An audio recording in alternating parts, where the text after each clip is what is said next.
Oganda mawuok e gwengege mag Kolwa e kaunti ma Kisumu odiochieng' ma kawuono ne obedo gi romo makende mar ng'iyo kaka inyalo pog wechege mag lope mosebedo ka kel achiedh nade gwengege ma kono.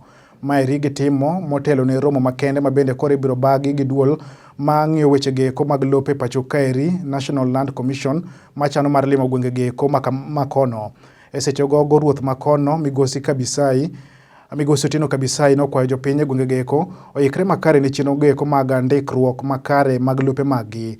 Komachielo Mikae Sefrin Otieno onyiso mor mare kaluwore koda chenro nero ma bende koro osechaki mar neno ni jopiny obedo kod obok makare manyalo yango lopegi e kor gwenge ma kono.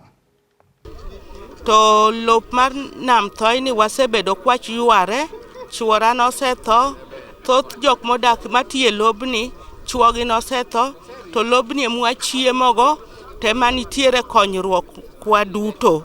Koro miyo lobni kanyuchi dwa mawa ni temo ni mawa, to nyucho miyo wa kech kod weche mang'eny.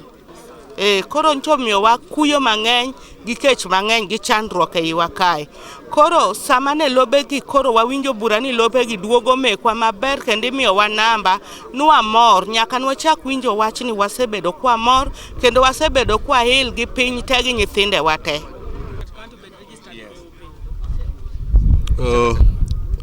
An nyinga en Hannington Odongo, an wuod Nyamunde, an liaison officer mar West, East and Central Kolwa ma tiyo ne Lowo mane okondik gi sirkal in 1962 mano osebedo kiwacho ni en wetland, tok ne en wetland. To sirkal nyocha no oseduoko nwago, koro sani magise supporte magigolo koda pesa 803,600 moket godo riparian land. Manyiso ni sani en land mar Nyamthoy mong'eni en gi gikone kama ogike gi nam.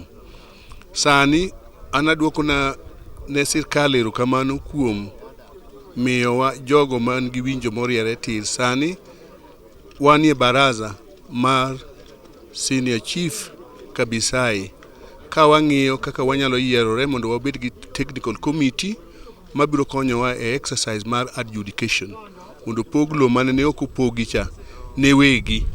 Koro wakawo jodongo ma biro bedo nyiso ni mae ne en kang'anene, to kang'aneno no osetho, koro jomodong' emibiro ndiko lobni mondo giyud title deed. Mane gima timre. Ndiko lo kata adjudication okonyiso ni nyaka dar kama yie itie. Kata okonyiso ni nikech kuondego ei nam kanyo endo dong' ng'ato ng'e area ne ma jomoko pure area no. Kani pure area no dong' pod ipuro apura. Kani dak kanyo pod idak adaka nikech ing'e boundary mari. Koro jok modak go ok ni darogi, daro ji onge kanyo. Enena ni mondo puodhgi ratification ni this is your parcel now.